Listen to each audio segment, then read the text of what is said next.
بسم اللہ الرحمن الرحیم۔ عبداللہ بن زید رضی اللہ عنہ کا ایک مشرک سے مقابلہ ہوا تو مشرک نے انہیں ان کے بازو پر ایک کاری زخم لگایا اور پھر انہیں چھوڑ کر دور بھاگ گیا اور خون ان کے زخم سے بہہ رہا تھا۔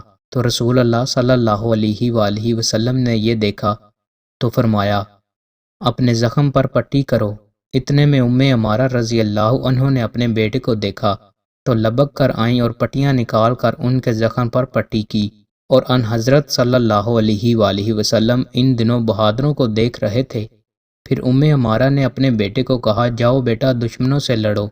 نبی کریم صلی اللہ علیہ وآلہ وسلم بڑے مسرور ہوئے اور فرمایا کہ عمارہ تیری طرح کس میں اتنی طاقت ہے۔ دوستوں مزید اچھی ویڈیوز کے لیے ہمارے چینل کو سبسکرائب لازمی کریں۔ بہت شکریہ۔